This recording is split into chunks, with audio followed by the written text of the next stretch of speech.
Olá, o assunto de hoje é alimentos proibidos. E não, esse não é um vídeo sobre dieta alimentar. Ele tem a ver com a perspectiva doutrinária, o que a Bíblia diz acerca da comida e de determinados alimentos tidos por alguns como sendo proibidos ou restringidos a nós, os cristãos. Então eu quero começar por 1 Timóteo capítulo 4, e eu vou ler do versículo 1 até o 5.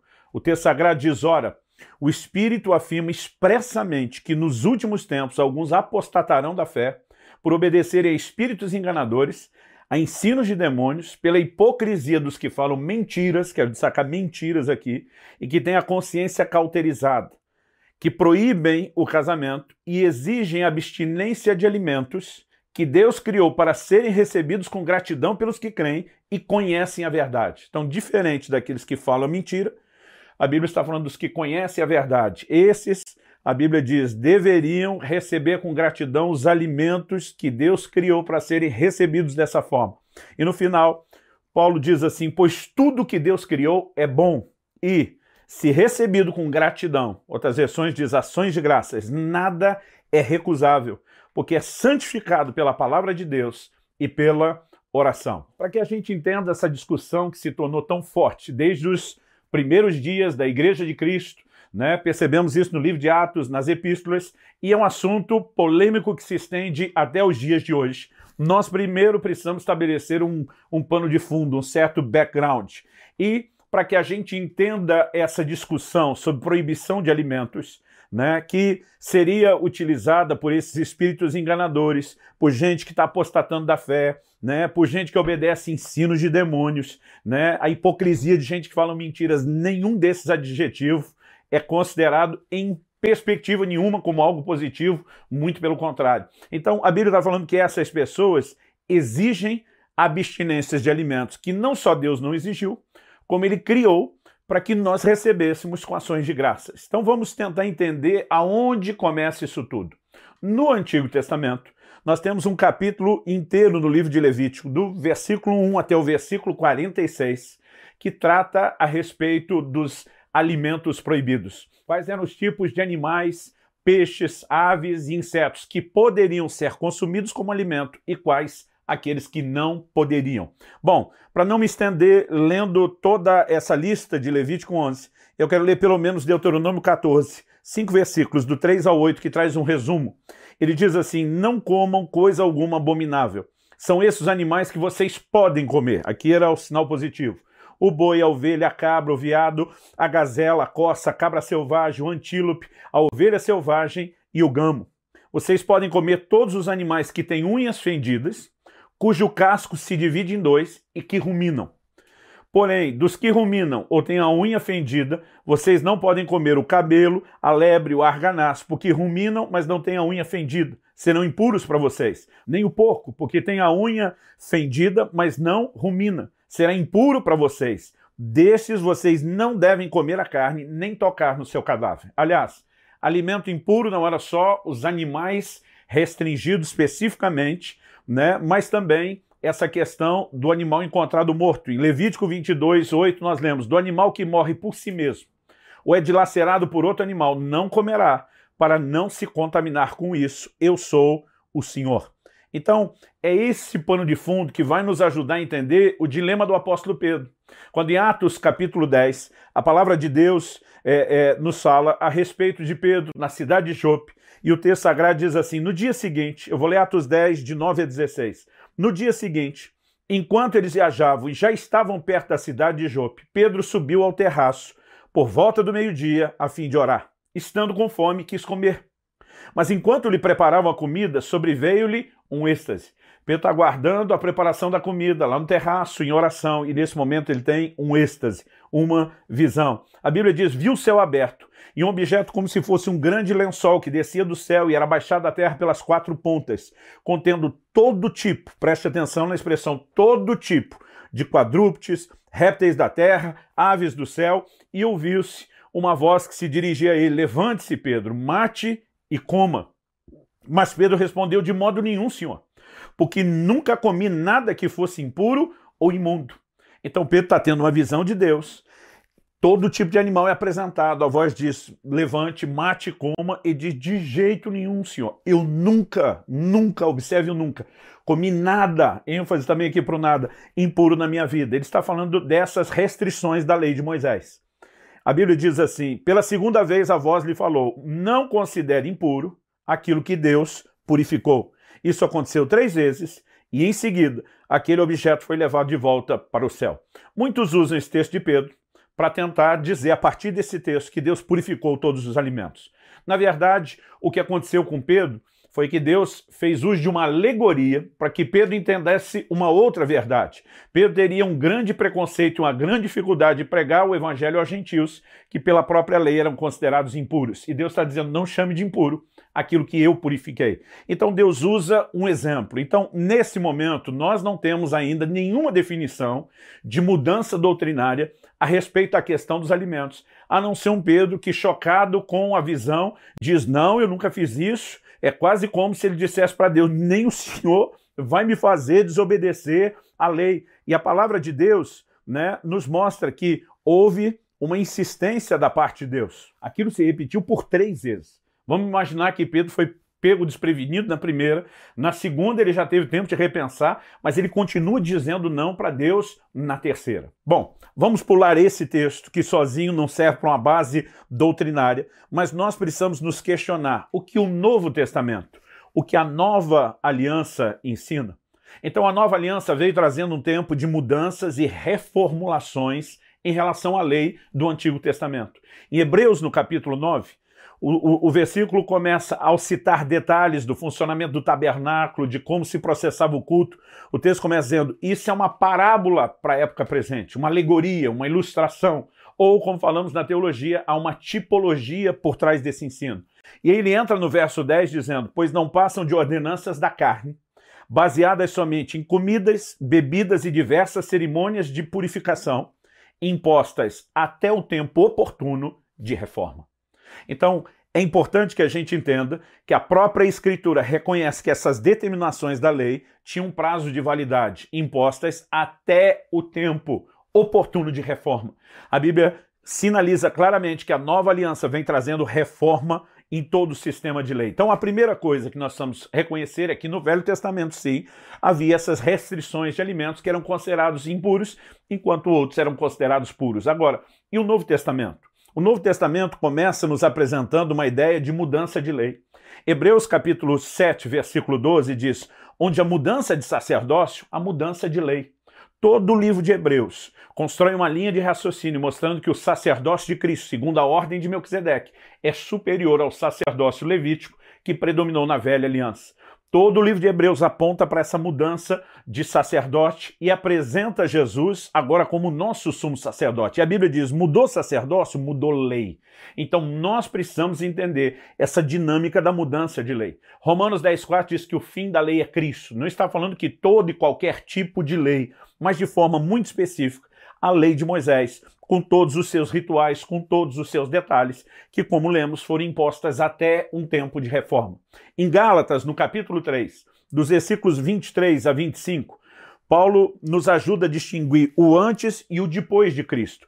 Ele diz, mas antes que viesse a fé, estávamos sob a tutela da lei e nela encerrados, para que essa fé que no futuro haveria de ser revelada, de maneira que a lei se tornou nosso guardião, outras versões dizem o aio, para nos conduzir a Cristo, a fim de que fôssemos justificados pela fé. Mas agora que veio a fé, já não permanecemos subordinados ao guardião. Todos esses textos claramente apontam uma mudança, né? Não em relação aos valores, né, morais, aos mandamentos, né, que podemos tratar dessa forma como mandamentos morais, que eles perduram. Então, por exemplo, Deus puniu o homicídio antes da lei de Moisés, estabeleceu um mandamento em relação a isso antes da lei de Moisés. Durante a lei de Moisés, isso foi sustentado. E depois, na manifestação da graça, a Bíblia diz, né, que os homicidas não podem herdar o reino de Deus. Então nós temos determinadas leis que estão acima desses ritos do Velho Testamento. Então vamos focar nisso. Hebreus capítulo 13, versículo 9, diz assim, e não se deixem levar por doutrinas diferentes e estranhas, porque o que vale é ter o coração confirmado com graça e não com alimentos, que nunca trouxeram proveito aos que se preocupam com isso. Ele não está dizendo que lá na antiga aliança, quem obedeceu a Deus não teve proveito nenhum que foi feito. Mas, obviamente, ele está dizendo que isso não gerava acréscimo. Todas essas coisas eram símbolos de bens vindouros. Na verdade, o Senhor Jesus, e nós precisamos transicionar e entender o que a nova aliança diz, o Senhor Jesus abordou esse assunto. No Evangelho de Marcos, no capítulo 7, eu quero ler do versículo 14 até o 19, a Bíblia diz assim: e convocando outra vez a multidão, Jesus disse, escutem todos e entendam. Normalmente, quando Jesus diz escutem, entendam, ele quer uma atenção diferenciada do restante dos seus ensinos, que são todos importantes, mas aqui, de alguma forma, ele está destacando algo.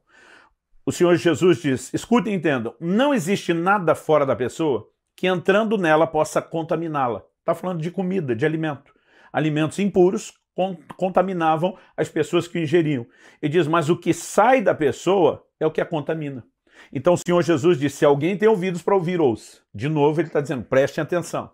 Quando entrou em casa, deixando a multidão, seus discípulos interrogaram a respeito da parábola. E Jesus lhes disse, então vocês também não entendem? Não compreende que tudo que está fora da pessoa, entrando nela, não a pode contaminar? Porque não entra no coração dela, mas no estômago, e depois é eliminado. Então Jesus está falando de alimento, entra no estômago e depois é eliminado. E assim, diz o verso 19, Jesus considerou puros todos os alimentos. Vou repetir, e assim, Jesus considerou puros todos os alimentos. Nós precisamos entender que quando Jesus diz um novo mandamento vos dou, ele está anunciando não só a mudança de sacerdócio, mas a mudança de lei. Quando ele repete por várias vezes, ouviste o que foi dito aos antigos, ele menciona a lei de Moisés. Para logo depois dizer, eu porém vos digo, é evidente que o tempo todo ele está dando um upgrade, uma atualização nos mandamentos. E agora, Jesus estabelece um padrão e considera todos os alimentos puros. Esse é só o começo da conversa. Vamos seguir. Em 1 Coríntios, no capítulo 10, no versículo 25, e a maior parte dos textos que tratou melhor do assunto são textos dirigidos em especial aos gentios. Porque um problema que houve no início da igreja é que os judeus convertidos tentavam judaizar os gentios, os não-judeus que se convertiam. Infelizmente, esse tipo de erro acontece e muito dentro das igrejas até hoje. 1 Coríntios 10, 25, Paulo diz, comam de tudo o que se vende no mercado, sem questionamento algum, por motivo de consciência. Então ele está dizendo, você não precisa questionar que animal que é, você não precisa questionar a procedência. Se você olhar o contexto, ele vai ver que até culto a ídolos pode estar envolvido, o que muitos consideravam então uma carne contaminada, abominável. Ele diz, comam de tudo. Traduzindo, falando num português, numa linguagem moderna, liberou geral. É isso que ele está dizendo. Vamos continuar. Em Romanos 14, também versículo 14, Paulo diz, eu sei, estou persuadido no Senhor Jesus, de que nada, destaque para a palavra nada, nada é impuro em si mesmo, a não ser para aquele que pensa que alguma coisa é impura, para esse é impura. No capítulo 14, ele vai falar de pessoas que são fracas, débeis na fé, de gente que acaba pecando, porque o que não procede da fé é pecado. Então ele diz, se a pessoa acreditar nisso e violar sua consciência, então sim, ela se contaminou. Mas o que ele está nos mostrando é que, como padrão, esse tipo de alimento diferente, antes restrito, agora não é considerado proibição e nem tampouco contaminação. E diz nada impuro em si mesmo. A não ser que, equivocado por uma crença errada, a pessoa acreditando nisso, de fato, tenha que lidar com a realidade da impureza. Depois, no mesmo capítulo 14 de Romanos, agora eu vou ler dos versículos 19 a 21, Paulo diz, assim, pois, sigamos as coisas que contribuem para a paz e também as que são para edificação mútua. Não destrua a obra de Deus por causa da comida. Todas as coisas, na verdade, são puras. Mas, vou repetir, todas as coisas, na verdade, são puras. Ele diz, mas não é bom quando alguém come algo que causa escândalo. Ou seja, o que Paulo está dizendo é que nós temos direito a comer qualquer coisa, mas nem todo mundo tem a mesma consciência.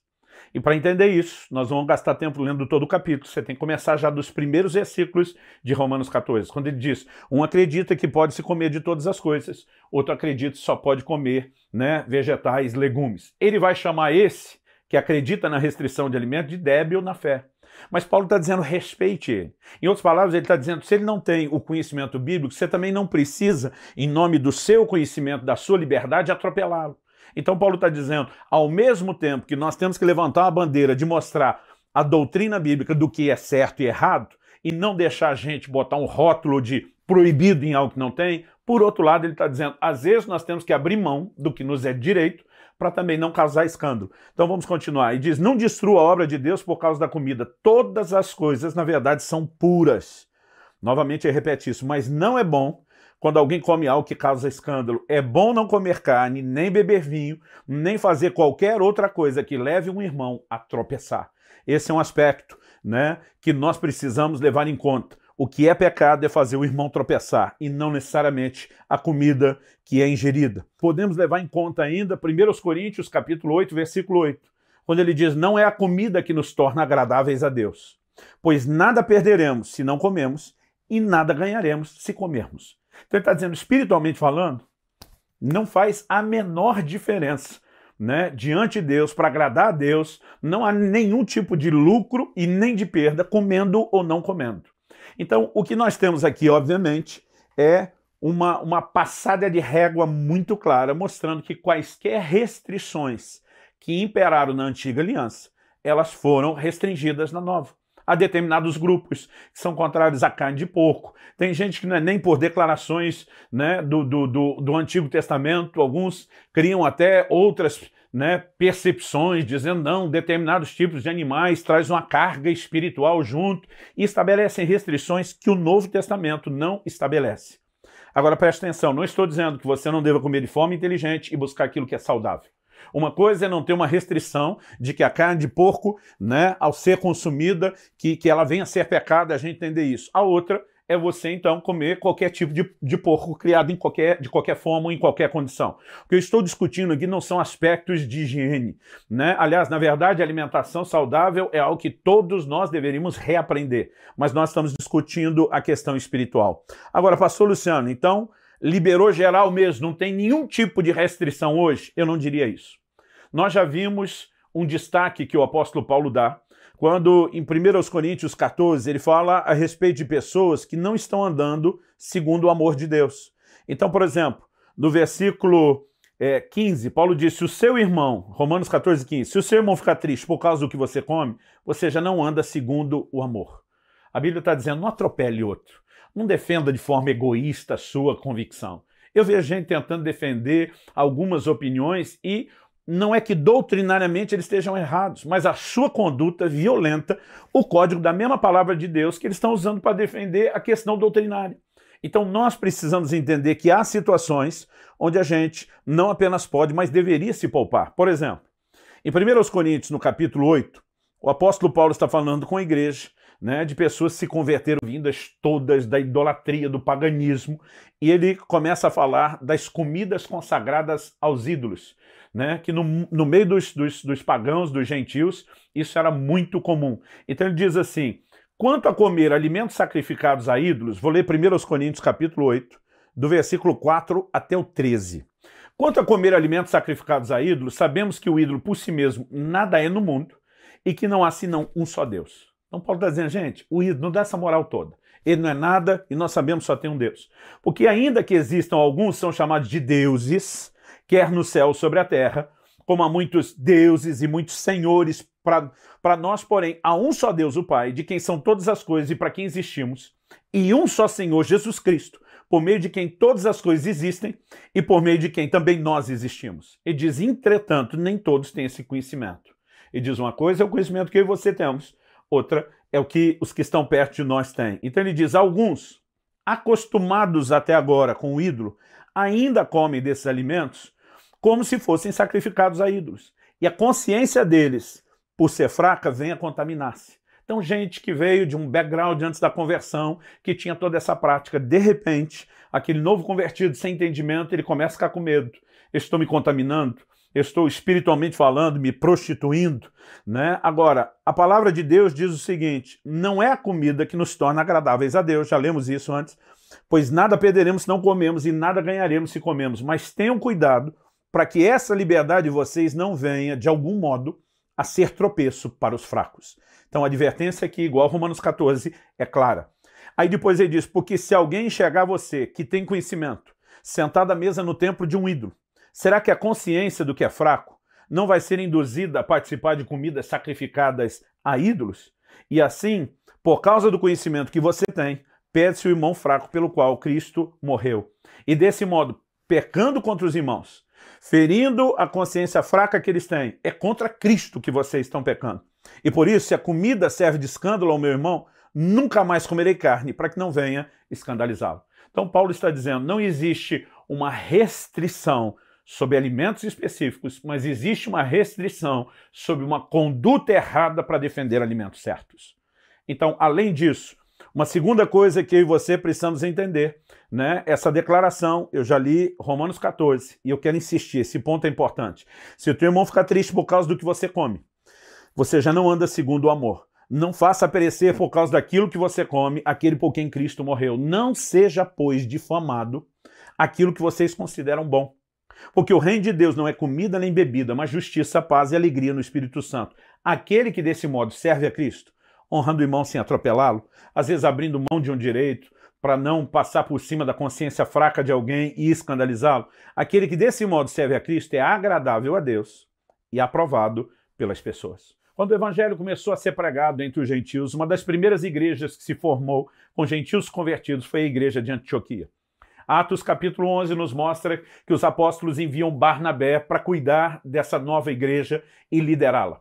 Barnabé, em determinado momento, busca Paulo, agora convertido, e o leva para ser parte da sua equipe ministerial na igreja de Antioquia.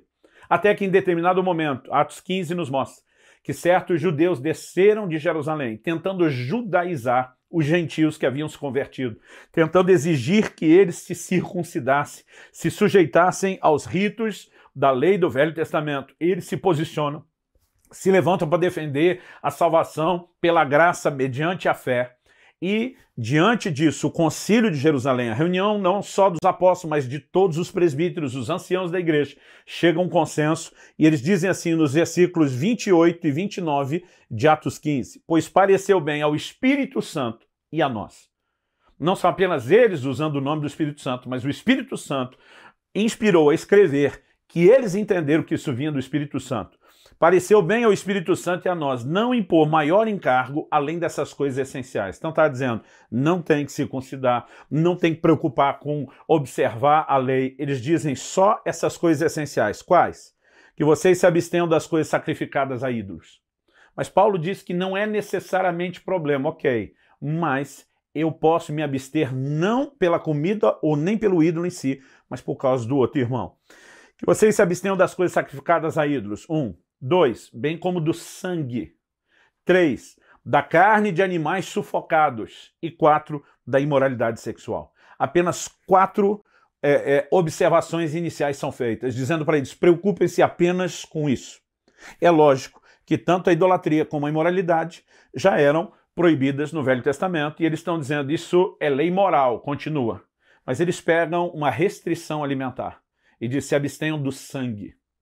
Nós precisamos entender que isso foi introduzido com clareza na Nova Aliança como uma restrição. Porque mesmo antes da lei, isso já é tido como mandamento ou lei moral, Deus dizia que a vida está no sangue, que o sangue não deveria ser consumido ou ingerido. Nós temos uma comida de origem portuguesa, muito conhecida no Brasil, especialmente no Nordeste, chamado sarapatel. Isso pode até mudar de lugar para lugar, mas é uma comida onde o alimento, a carne, é cozinhada com sangue. Nós conhecemos, por exemplo, em alguns lugares é chamado de galinha ao molho pardo. Aliás, quando a Bíblia fala abster do sangue é uma coisa, carne sufocada é outra, mas é parecido. Qual a questão da carne? No Velho Testamento, quando Deus entregou a carne para que os homens comessem, ele instruiu, vocês têm que derramar o sangue por terra, não comam do sangue.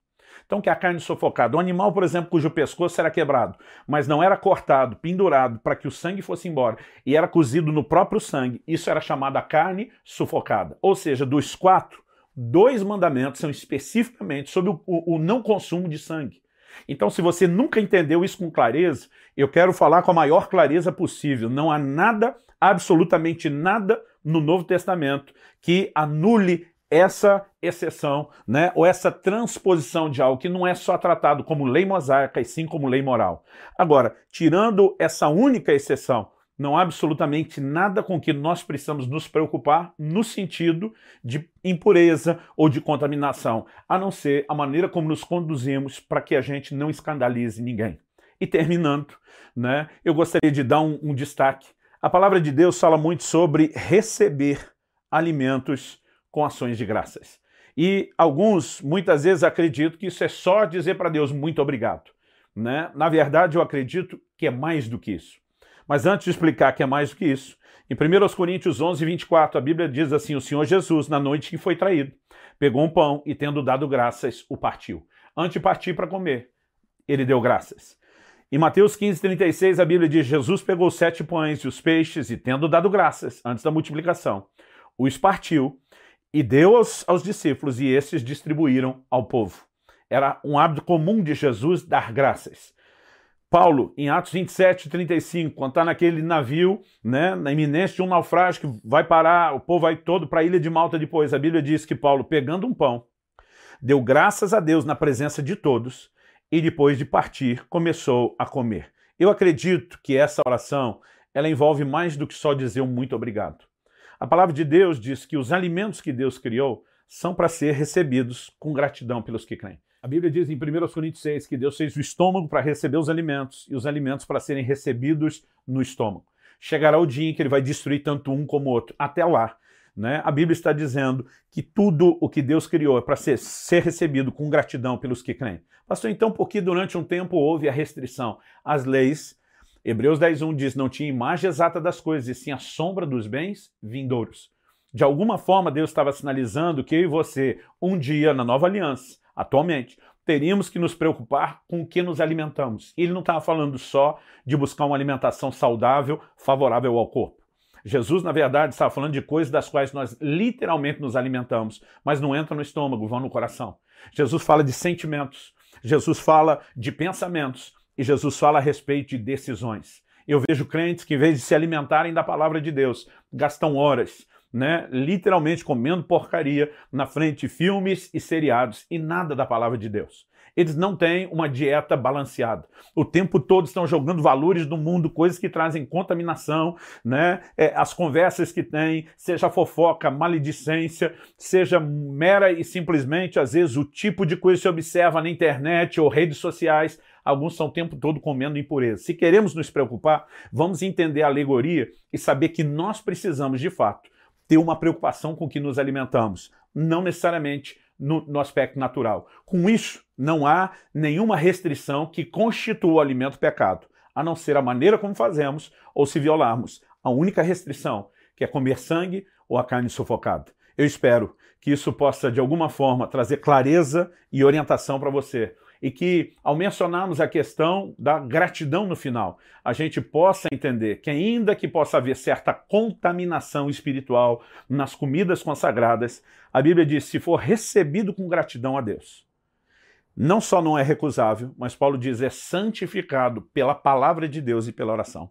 A oração que nós fazemos na hora de dar graça, mas o que é a palavra de Deus? É o fato de eu e você não apenas orarmos para que seja santificado, mas fazemos isso porque estamos fundamentados na palavra de Deus. Então, o alimento é santificado. Que Deus nos ajude a andar com sobriedade e sensatez, fundamentados na sua palavra.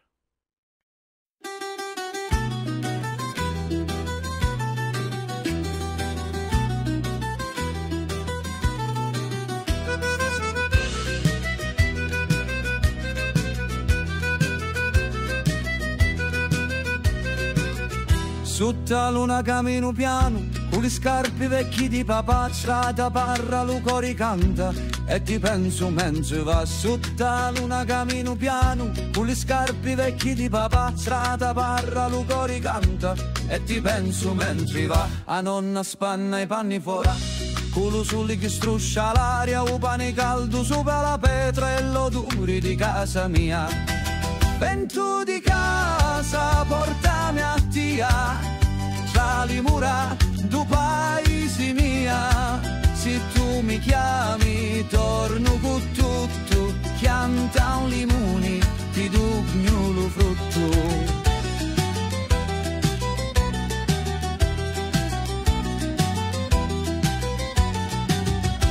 Una fontana cantante chiazza i picciri di corrono fora, e una canzone antica ballamo con l'organetto che suona ancora. Una fontana cantante chiazza i picciri di corrono fora, e una canzone antica ballamo con l'organetto che suona ancora. E se lontano vai non scordare, che ogni pezza cacati si può ricostruire.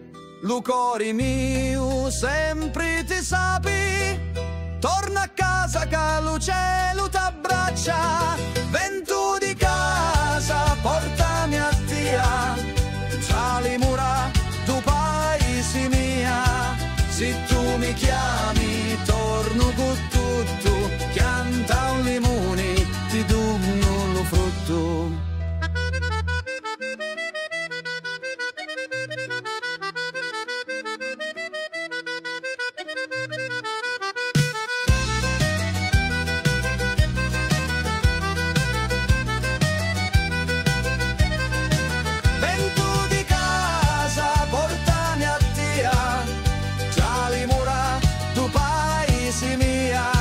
Se tu mi chiami torno